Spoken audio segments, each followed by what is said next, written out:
we'll see a resurgence here. We'll take a look at our map ban as we continue on with our detailed talk. We've got 2 maps that will be removed from our 7-map pool. That's Bank and Coastline.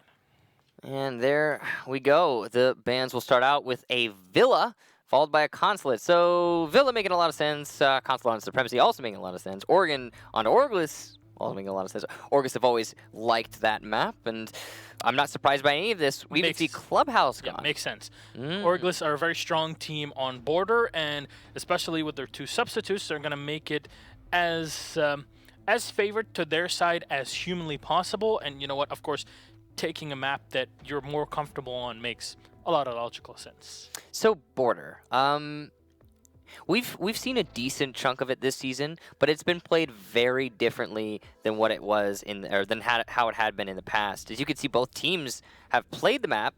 Neither has won it. Yep. So, gonna be a first time for one of these teams. There's a first time for everything. Right? So we'll get to see how this works out. However, it's actually a pretty interesting time to talk about potential,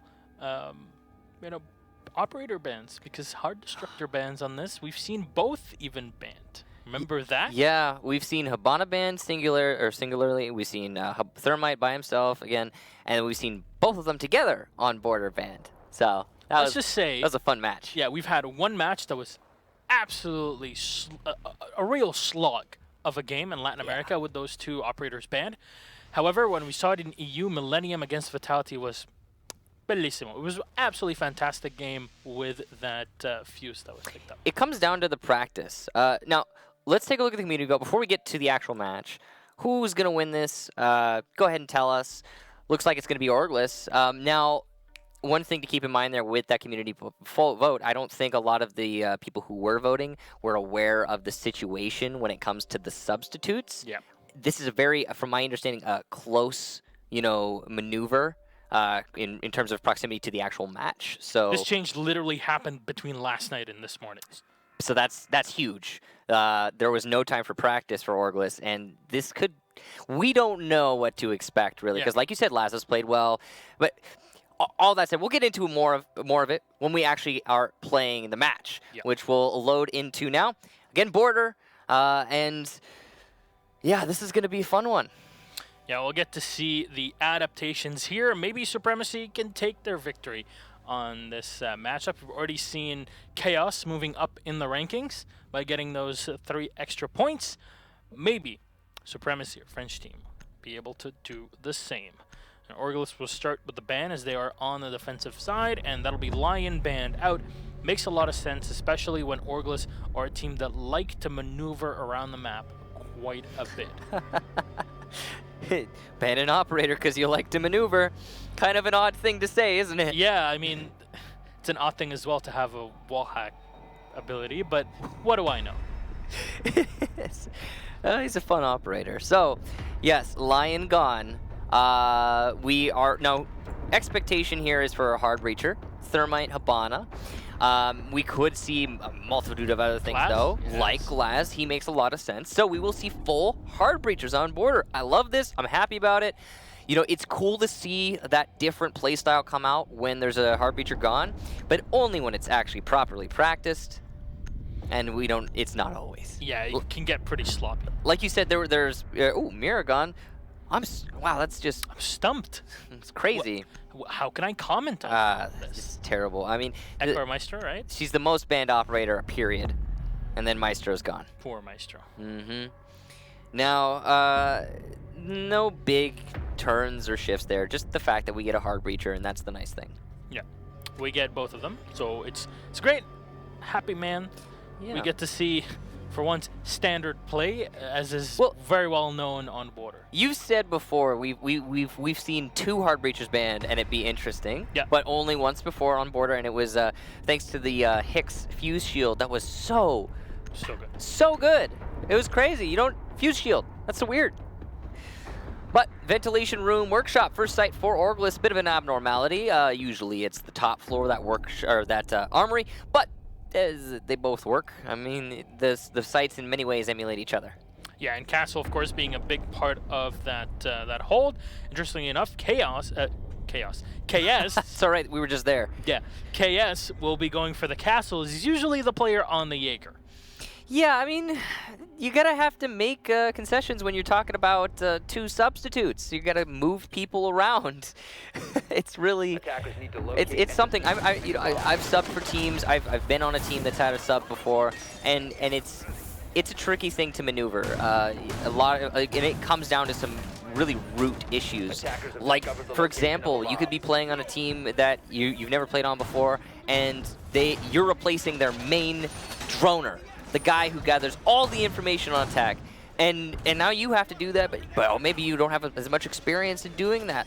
Or maybe you're replacing their main fragger, but you're usually the support player. There are so many different variables to take into account. And it's not just their sub being brought on, it's their coach as well. It's just, I mean, Lotso did prove to us. he's a good player, yeah. But So maybe he'll be the one that outfrags the rest of the team today. Aces, though, in the meantime, will try to claim that victory for himself. As we saw yesterday, he was the winner of a poll with pretty much his name only on it because he was that good with 18 frags. yeah. So Supremacy going to be pushing Passport. This is an interesting point of initial contact, potentially, as it's just not normally what an attacking team would focus on to begin with. Usually, one corner of the top floor is the first step for every attacking team, and the easiest one is the top of east stairs. But Supremacy has completely forgone that and gone for a rush instead. Alfama gets in the site, eliminates Lazo, but immediate refrag by Chaos, so a weird play met with a complete shutout. I guess. That's the smoke, though, taken out. Yeah, so The big Zofia. kill. Yeah. It's still a big kill as well for the attackers, losing as much utility on the Zofia as she carries. But still, K6 is there. He's got his tactical crossbow, and we mentioned how strong Capitao has been in the season, especially in the past couple weeks, that he offers so much that can go through those Jaeger ADSs, and that's a big part of his kit.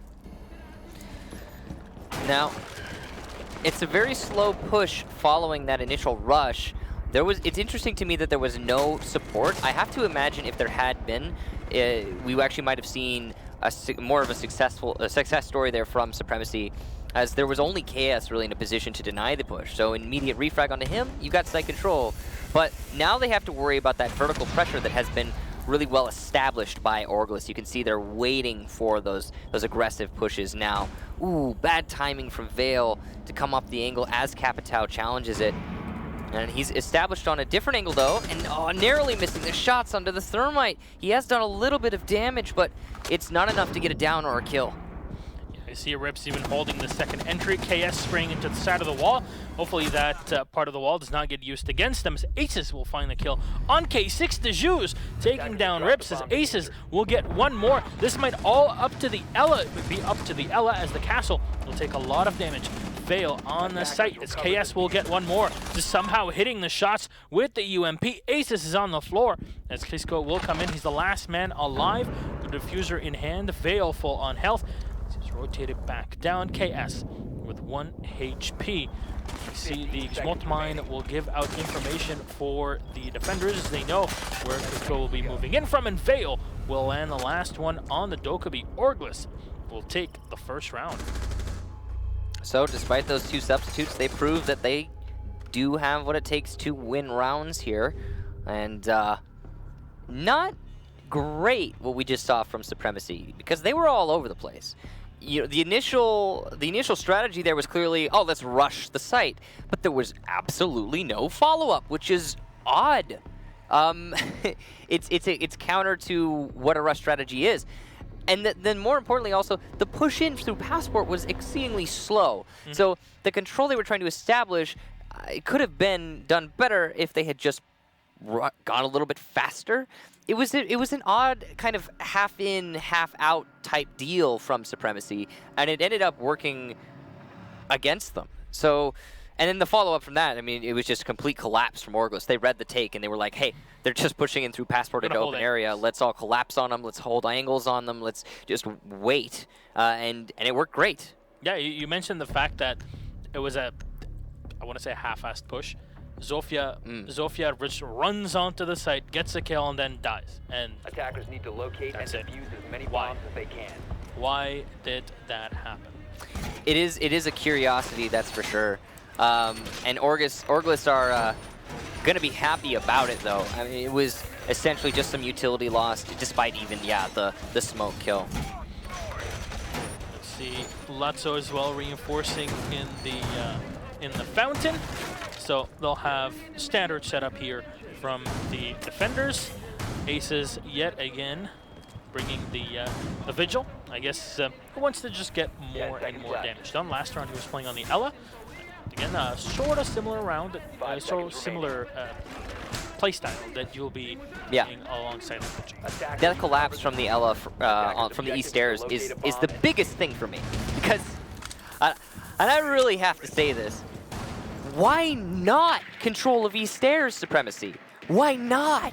It is so easy. It is the easiest thing to do on this map as an attacker. You cut off the whole rotation. You force them down the main stairs. And if that had happened, there would have not been a flank from behind, and they would have had a fighting chance in that round. So confusing. Moving on from that, they're now attacking onto the top floor, and they're applying pressure heavily onto downstairs. Vale going to be the roamer in server, and he's got a decent position to stall things out just a little bit. Now his main objective is going to be denying denial of anyone playing on the west wall, though interestingly we don't have a bandit or a mute. So it doesn't look like the defenders are keen to actually push Supremacy off of this west wall. It's a shadow ban. We just didn't know about it, right? we didn't see it in the ban phase, and yeah. Like, you know what? Let's ban 4 operators. Why not? It's been an interesting setup and a pick from OrgLess to not bring any hard destruction denial. But regardless of that, KS still with his absolutely ridiculous fragging potential going to get a kill onto Crisco. It might have been through the holes in the floor. Didn't see exactly where it happened. It was through ventilation, because the Dokkaebi was trying to contest from ventilation and then got instantly shut down. Unfortunately for Supremacy, Anthrax is watching the angle. This is a really good angle to hold, though. It does expose you to quite a bit in Dejus, though. Getting the kill on Vale. He'll eliminate the Jaeger that was playing downstairs, but there is still the Vigil.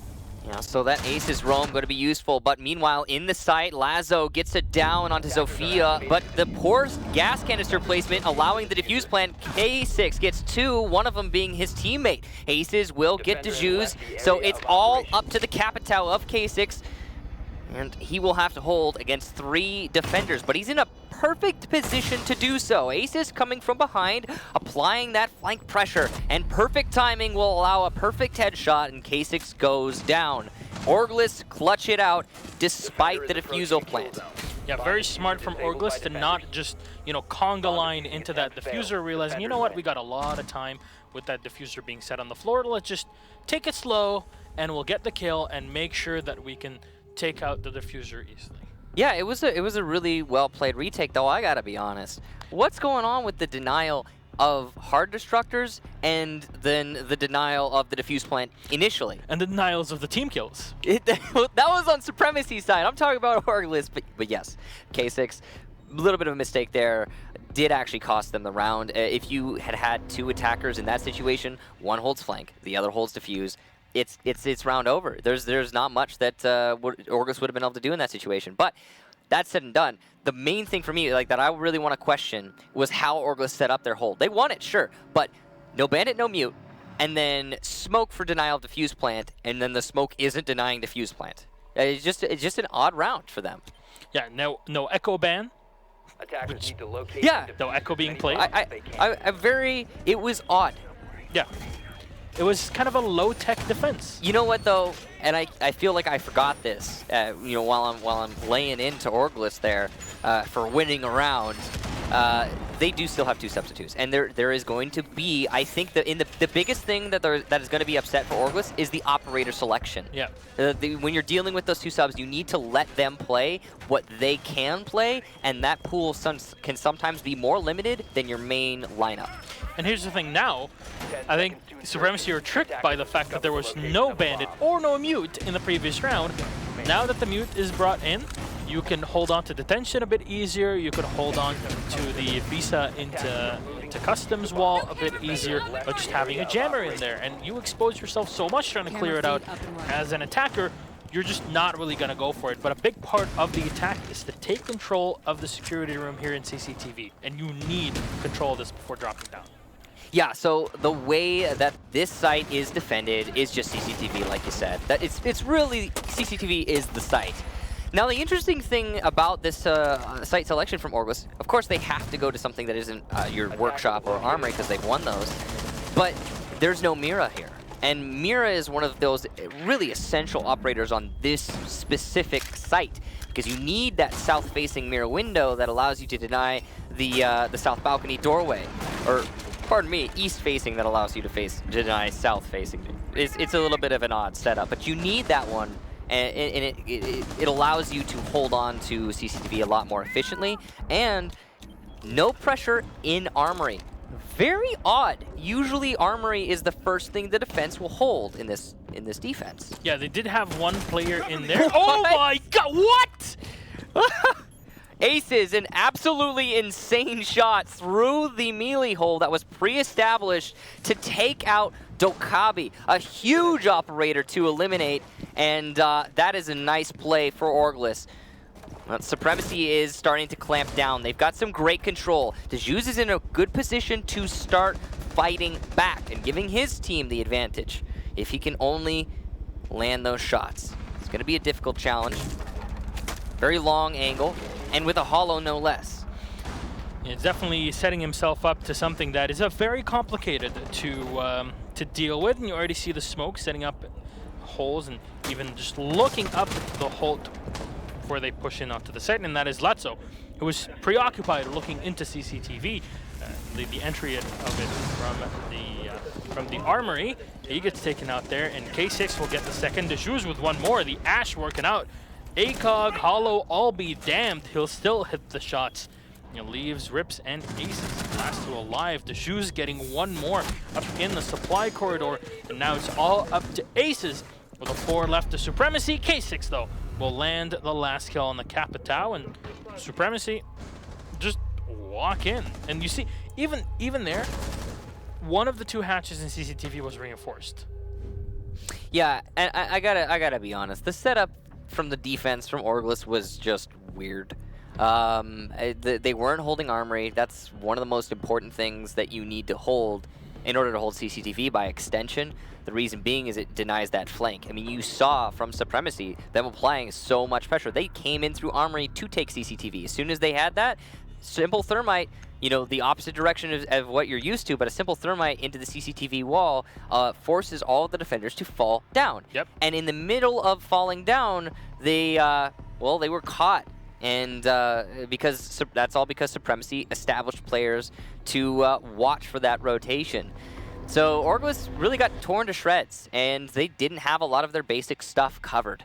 So something they're going to need to work on if they want to go back to customs. They've been able to get away with some odd setups on Workshop and Armory, and that makes sense because they're staple sites. But customs is one of the sites that needs to be well practiced by your team. Everyone has to understand their role for it to be executed properly, and OrgLess just couldn't make it happen. Depending on how things go, we would see OrgLess with 3 or 4 rounds on the board here if they continue in the way that they are, especially with their opponents in this fashion. Now, we'll see what Supremacy change up for this round, because they're running the same exact lineup when they attack Workshop, excuse me. But maybe this time you won't just see the Zofia running in blind. Well, I guess we'll find out, although I agree, I doubt it. We might see a rush strategy, but I'm hoping, of course, that Supremacy will be a little bit more committed to it if they choose to go that route. Now, OrgLess, on the other hand, will be holding heavy in the top floor, and this time they have brought a bandit. So, one of your... Congratulations. Well done, yes. A round of applause for OrgLess, well done. Now, that bandit, of course, is going to aid you a lot in holding on to the armory wall, which, in turn, allows you to hold on to armory. East stairs, yes, there you go. Supremacy have done away with the neglecting of East stairs, and now will push in before attacking Passport. A solid choice, I have to say. Yeah, very commendable effort in this one as well. I think both teams are starting to get into the groove, and the Shoes just take control here. The Castle even contesting. I'm not sure about that, KS. Dangerous. If you're going to put a player on doing such a thing, though, I would put KS on it, if anyone on that team. So he wasn't able to land the shot. He wasn't able to give his team the advantage, but equally he did not die. And now Supremacy, I think in this situation, are feeling good about their chances considering they've been allowed to really wrap around the site. They have a player in every position, really. Now, the worrisome thing for them has to be the potential for that thin tarp to be cut through easily by the defenders. If at any point one of these attackers lose their lives, there's not many situations where there will be someone in a position to refrag on Supremacy. The only instance where we have paired up players, of course, is the CCTV push right now. Everywhere else, yeah, just kind of spread out. But a little bit of a stack up here. 3 pushing into the armory wall. Yeah, we'll spray in, and Alphama will get the first one on to Rips. Nice kill there from Alphama. Rips, of course, one of the roamers, not able to influence this round further other than just by the Valkyrie cams. Crisco on the balcony looking for a fight. Dejuz will get Veil. As he pushes into Archives, he's got great control right now. Aces is kind of in a corner. He has to choose between falling back and fighting back. And either way, it's going to be difficult. If he falls back, it means that he allows complete vertical control for the attackers. If he fights back, he's going to have to go through his own castle barricade before he can even get into an engagement. Lazo will get Anthrax, and it's just a little bit of a fight back there from OrgLess, able to get their very first kill. The attackers have chosen to commit themselves to the B bomb site. Now, Aces is a huge X factor here. He could actually come at the perfect moment on a flank. KS has the information, is looking for the fight near the drop down, but unable to land his shots as of this moment.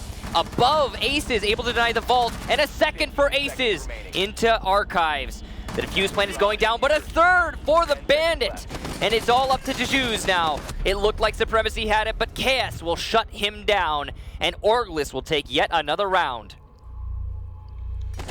I am just at a loss for words. Aces yesterday was absolutely, well, every single play data we've had, he's played so well. And today is no different than the usual. He just serves up a very healthy and sizable meal of whoop-ass for Supremacy. So many things there to say about Ace's play. First of all, the way he maneuvered his way into Armory. He could have dropped in customs from CCTV and gotten off a great flank on that push, because it was going to be. And he comes from the main hallway. He could be the biggest, you know, change for the round in that round for the defense. He could be the saving grace. But he made the right decision. Instead of coming down and confronting the attackers horizontally, I'll just stay up in an Armory, I'll move my way over to Armory, and I'll deny them vertically. Because we have the predetermined holes, we have the holes the attackers made when they took control of Armory. We have so much going in our favor, or in my favor, in the case of Aces, and why not use it? Well, it worked out very well there for OrgLess with a 3-1, and we were talking about an Echo a couple rounds ago. There you see him. That's Rips, they'll be bringing it in, and distinctions here on the board between all the players. Dejuz and Ace is really the standout for both teams, 7 and 8 kills respectively. That's just kind of odd. We were 4 rounds in. It seems like we're watching 2 people play. Yeah.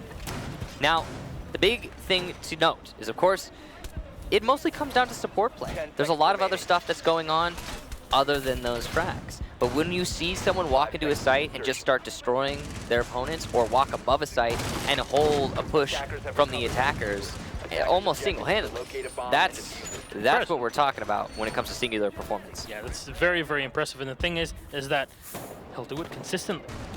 That's the scary part. You can never count him out in this, though. Talked about the Bandit battery, Bandit in general, that is being brought up in this round. We'll see the IQ finally with Claymore in the back, because we'll remind you, if you guys have not played in the past few days, there's been a patch. Our dear IQ now has a spotting range of equipment of 15 meters instead of 20, and she loses her grenades because Finka came in and stole them from the barracks. So that has seen a result of many teams really leaving IQ by the wayside. Yeah. But it doesn't seem like Supremacy is in that corner. It seems like they are favoring IQ still, and they've been bringing her quite a lot in this first half. So an interesting difference between Supremacy and most of Pro League, but there are other teams that will still play her as well. Now, there was a Bandit brought, and that's Aces, this time around on the Workshop defense, or sorry, Armory defense, pardon. But he's not active Bandit tricking, and DeJuice, after denying the Bandits initially, will vault in and get a kill into Vale. Ooh, Aces missing some very important shots there, only doing 50 points of damage to the Ash, and that's going to allow DeJuice some maneuverability in the round. You really wanted to see a refrag there, and it just didn't happen. Yeah, smartly enough from Aces, he does not play for the kills. He'll fall back to the site. He's play around his teammates. That frag-heavy mentality sometimes comes back to really haunt the players in their decision making. Yeah, it's good that after the initial engagement he made the right call, and because of it, he's allowed to get a kill onto Anthrax. He's been making the right decisions all day, and it doesn't look like it's going to stop anytime soon. Smoke grenades go out, one falls into the floor. DeJuice will get KS. Nice shot from him. In the main hallway is Aces, and he's looking to be that continued X-Factor. He will get Crisco, but cannot hit the follow-up shot onto DeJuice for the second time. Rips holding the main hallway, knows the Ash is pushing from there. You've got Lazo trying to hold onto the A wall. Some missed shots from Rips, but eventually a down onto the Ash, whether he knows it or not. Lazo trying to hold on, using those smoke canisters, and 2 downs, in fact, for Rips. The follow-up with Lazo onto Alphama. And OrgLess will take another round, 4 for them in this half before we see the switch. At this point, there's no way around it. Supremacy have been making so many mistakes, even though we've seen DeJuice doing so much work. It's just, this is not supposed to happen. The thing that's really odd to me is, first of all, yes, I know these substitutes are good players, and I want to give them credit. They are playing admirably for their role, but they're substitutes. These strategies that OrgLess have been running are absolutely ridiculous, and they have tons of holes in them. And we've seen in numerous occasions this not matter because one individual on OrgLess will stand up and frag out. And that individual, of course, in this case, is Aces. Ashmains indeed, actually. This match is an interesting one for a number of reasons, but because it has 2 die-hard Ashmains on it. Yeah, and you can tell the respect between the 2 players in here. No matter what, there's still a ton of love that is played right, here of and there. course. The one thing, Customs, that's the first site for Supremacy when they switch back. Customs, it has not been a successful site for really almost any team. Yeah. Pro League so far. Yeah. Well, it has seen success. It's just not as compared to any other site. You can play the. I mean, I want to say I usually see Tellers be more successful, and I think that's reasonable even considering it is played. We actually had this conversation a while back when we were playing Border, or we were seeing Border played. Tellers probably has a higher success rate because it's played less, and it's brought out as more of a pocket strategy, and it's a very tight site to play. And by that I mean, Customs is spread out. There's a lot of opportunities for the attackers to cut swaths of land away from you and cut off huge rotations. But On Teller's, not so much, because you're talking about offices, archives, and then just the site vertically held from above. Latso standing right in front of the drone hole, and its feet will get shot. So I'm guessing he either A, started for a phone call, or B, got on his drones in front of that drone hole, and that allowed for the easy kill. Little mistakes, and you know, ones that are you learn based on experience, and that's telling of a lack thereof. So a little bit of a slowdown now for OrgLess as they've lost one of their players, but they've opened up passport wall, and now they're going to open up, or at least attempt to open up, the JO wall. It looks like they'll be successful. The C4 will miss. Aces gets Alphama as he attempts to, I believe, run out, instead of just hard bandit tricking. Now, there were flashbangs that were being tossed in to deny him said bandit trick, but it's still a potentially viable strategy, and it's interesting to see him give up on it so readily. Vertical play from the Legion, and you can see he's just trying to hold on to jail as long as possible, even after the wall had been opened up. It's a decent play. It can be countered, and OrgLess with some great positioning there, Aces specifically, is going to put some damage into K6, who was caught in the middle of the rotation, though Anthrax reading into that play from the Ash of Aces and countering it directly with a rush of his own. He's going to put the Supremacy team in man advantage, especially even bigger advantage considering how slow this OrgLess attack is seemingly coming out. Vale will have to walk into the main lobby and possibly into the servers. Now the M762 might be a great weapon to use, but up close and personal, those SMGs will be out damaging you. And Vale getting one, KS coming in. There's only one hole here that's open, as KS is the holder here of the diffuser. K6 will get one as Dejuice will try to find an angle. Now Rips falls back. Perfect moment as KS does not stick plant just yet.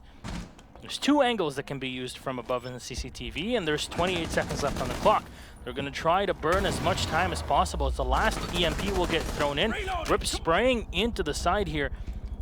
Cannot find a single angle to deal with, and they'll just run in. How does he do it? What? What? 2 kills now for OrgLess. There's only the Valkyrie alive. Rips will try to come in, and he'll land the shot. No, he will not, and now it's a 1v1 with 5 seconds on the clock. Do you stick this, or do you go for the kill? And the Valkyrie of Anthrax will make it a bit more difficult as he runs in from the side, gets the kill on KS. In no universe should those 2 kills have happened. A very odd round, to say the least, and it all being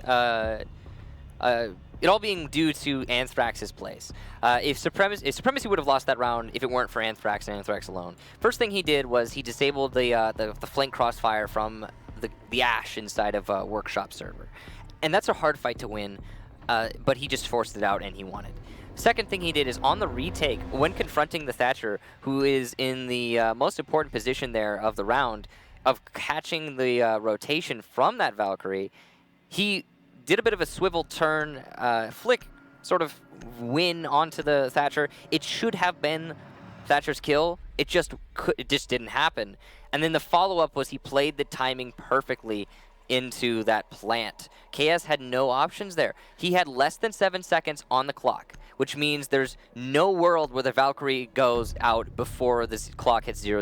If you're not familiar with CG Sports, if you're planting the diffuser, it holds up that clock. So all you need to do as a defender is wait till less than 7 seconds, and then you know you've won the round essentially in that situation. Yeah, because as an attacker, you have to stick the diffuser plant, or you're pretty much done at the end there. Now, with all the mistake that happened from Supremacy, the fact that OrgLess got those last 2 kills and the Thatcher was able to fight against the Valkyrie, great, but then he loses a fight that he should not have lost and pretty much loses the round. And at the meantime, KS is busy holding the angle at the same time as the Thatcher didn't stick to the diffuser, but still they couldn't get the frag on the Valkyrie.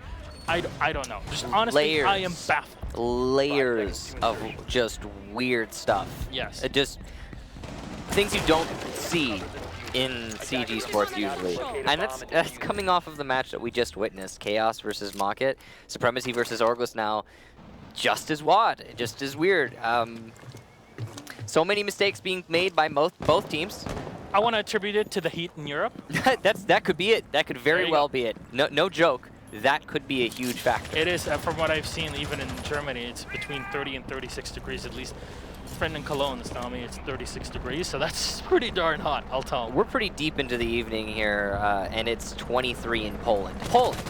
Yeah, in Silesia, it's, it's still pretty hot for what it is. Anyways, Yes. coming back to the hotness in this matchup, as OrgLess are setting up still on the attack here, round 7. Supremacy will be defending in the army. So a standard defense, there is a bandit, and of course there is an echo. The opting out for Supremacy is that they're bringing Hisco for the alibi, so have to deal with that. There's a Thatcher as well on OrgLess to deal with those bandit batteries, plus the Thermite of KS. Well, the electronics, the batteries namely, will be disabled. Team damage. Hmm? Team damage. Oh, what happened there? Rips the spring through the hallway door, and Lutzo walks right in, takes 2 bullets. Unfortunate. OrgLess going to do a little bit of damage onto themselves. K6 looking to contest this wall. He hears the thermite plant, but doesn't try to actually go for the bandit trick. Interesting. There was no vertical pressure being applied from OrgLess. Nobody on the front door opening up from below. Usually that'd be Ace's jobs, but he just didn't do it. And regardless, OrgLess will get control of the A armory wall. So now they're going to be focusing, actually shifting their focus a little bit. They might actually want to take into offices. They drone out the Jaeger who is playing that position, but they don't call it out. And both of the attackers come into office, not checking their corners. A double kill, and an easy one at that for Alphama. They droned the Jaeger, but there was no communication. Maybe not a thorough enough check. Regardless, a huge misplay by OrgLess, and now Supremacy are in the driver's seat. With only 44 seconds left, OrgLess have the A wall open, and they are going to have a good avenue to make their play. But the final utility and the push. K6 on Bunker will get an easy headshot onto Lazo, and it's down it seems.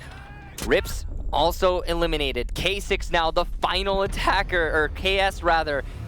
But it doesn't matter. He'll be dispatched by Alphama, who got a 3K in that round coming on the flank. Disappointed. There is, again, as I said last round, no universe! No universe in which you go after having droned the office and you don't check literally the most default of positions that any Jaeger or bandit will be standing in. And we're just gonna waltz on in because there's nobody here. So if you're not familiar with Rainbow Six Pro League, I would forgive you for feeling maybe a little bit taken aback by how heavily we're tearing into these teams right now. But I would like you to keep in mind that the most basic steps are not being taken by both teams in this match. Oh, yeah. And it's forgivable. It is truly forgivable, and that's the most important thing to keep in mind. But it can cause a little bit of confusion. Yeah, forgive but never forget. So I guess for me that's going to be a taint in my mind for the next couple of weeks until we head into Paris. But still, you know, the Jules aces on top getting kills, it doesn't matter. It doesn't matter. Getting those when you're making so many mistakes like that. I think they're getting the kills as a result of the mistakes because it's allowing for both teams to find those holes, find those gaps, and capitalize upon them. And the best players are the ones who can capitalize upon mistakes. So we're seeing that, I think, be highlighted in the match. It's not a terrible thing to see. It just is, it's unfortunate that the greater strategic minds of both squads are not being allowed to shine today for whatever reason. For Supremacy, I'm not sure what the problem is. For OrgLess, on the other hand, we do know what it is. It's, of course, those 2 substitutes. That's going to limit your options. And again, you know, these things do happen. So, absolutely forgivable, although, you know, very, very odd to witness. This is definitely positions that we can criticize with every limb and every ounce of our bodies, because these teams have never done a mistake like that, especially OrgLess. Like, sure, you got 2 subs, but we literally saw the drone moving into the office. I have to imagine he just did not check default corner, so in that case, it falls to less the lack of communication, but more the the fault of the droner himself. But all of that said and done now, and OrgLess are still in the lead. They have a 4-3 advantage right now. Vale trying to drone up to the balcony. He will get that drone down eventually, allowing him to check into the main hallway and the offices. Not fully, mind you, but regardless, Aces will push in. Seems there have been another couple other drones that have fully established information control. OrgLess now know that there is one player inside a fountain, and that's going to be their next fight, but they're not rushing into it. All the walls are soft, though, in the fountain. Yeah. They can hear Crisco very loud and clear. They marked him as well. At any point, Aces can whip out his Ash Charge and deny that fountain position, though he has neglected to do so thus far. It is a ventilation workshop defense, but these roamers are still in positions where they're exposed to Aces. Aces hears the impact into the hallway, reads it, throws a flashbang to deny the immediate pressure from Crisco, but no kill for either yet. You'll see the calls that are coming right in. And KS will land the shot on Anthrax. They'll have to deal with a player rotating in as well from the main lobby waiting room, as Aces and Lutzo are upstairs. Both of the calls here from the Dokkaebi have been used up. So Lutzo will have to rely on the SMG-12, and it's a great weapon to rely on as he hits the headshot on Alphama. And that puts OrgLess in the driver's seat with 2 players down to Supremacy. Aces coming in from the side. Crisco will go down. And they still have 2 left. The Jews with gas canisters. But how much can they even do now against the full might of OrgLess? K6 last alive with shock wires. If I'm him, I just try to throw the acid out of the battery just to have some sort of chance at the end of this round. 4 players in from OrgLess as K6 tries to move in. They'll find the leg, but the thermite of KS is down on the protected. Misses the shot on the downed opponent and will go for the second challenge on Vale. Vale will land his shots, and K6 rather, pardon, that's the second time, will be finished off after not being able to finish off KS. Well, I mean, that's the case. That's the case? No, no, no. Well, 5-3 yes, OrgLess. match point. They have the advantage. They are, as you said it, in the driver's seat. They are looking to lock this out. Supremacy, on the other hand, have been struggling quite a lot on defense. A little bit more so than they were on attack, I would say. It doesn't seem like they're being given the room to set themselves up because OrgLess is quickly clamping down on their attacks. That's the one thing I've noticed from them. Their strategies are a bit odd, but they're being efficient with those odd strategies. Yeah, if it works, I guess. But we'll see the same lineup being played up by OrgLess, so they won't be changing any utility. We'll be going down to customs and the supply room again, which is a site that Supremacy were able to nail early on in their start on the attack. And we'll see if OrgLess learn from the mistake, if Lutzo realizes that he shouldn't be standing in an open drone hole from detention, which more often than not, there's somebody just watching for you there early on in the round. Well, I mean, there's been big misplays from both teams, many players, but we have to remember, these guys, they aren't omniscient. They don't know when somebody's peeking a certain angle all the time. As much as information gathering, the drones, the cameras, and all that, it's a big part of this game. And the communication based on that, we aren't going to always see the same, I guess, degree of that. In this case, that's what's happening. There's seemingly a lack somewhere, whether it be the communication, whether it be the information gathering in the first place, whether it be the placement of the utility or the placements of your own players. Something's hurting both teams, and it's gonna deteriorate the playing experience, I think. Yeah, and at the end, something's got to give, and every single round, we get to see a pattern of how things come on down. But Rips will move around here. Thatcher having EMP'd the wall from Passport Check. Now I'll look towards detention. So this is actually a site that Supremacy managed to win, but narrowly so. The manner in which they did net that win was opening up a lot of vertical play and having those Anthrax most notably in a position to deny the eventual plant. But the vertical pressure denied the plant at the beginning of the round. Rips gets a very early kill into Alphama, and Attackers have located a bomb. odd to see him dispatched so easily. Yeah, I wonder where the other 4 are. There you see the Echo that is standing inside. He'll be marked as well for OrgLess to try and take him out. He's in the office for customs. And the rest of the players will most likely be playing upstairs. As we mentioned before, a big part of taking control of this site is holding from the top. Ace is taking damage. The Zeus will get dropped fairly low on HP. Fail, though. Will get shot by K6. What an angle. He's going to use the pre-open thermite hole to his advantage. The call coming in as K6 will go down.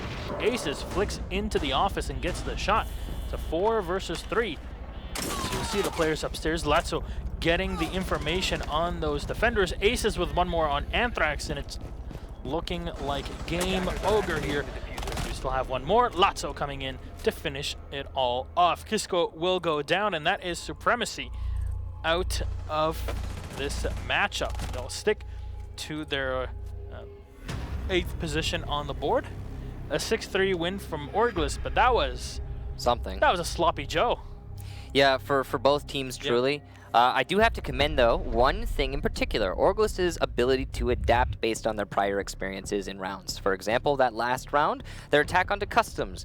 They had lost that previously due to some very major mistakes, and those did not go overlooked. They shored up the mistakes, they executed the same exact strategy, but this time much more efficiently, much more effectively, and they then netted their win. Well done to OrgLess getting that 6-3 victory, and with 2 subs to boot.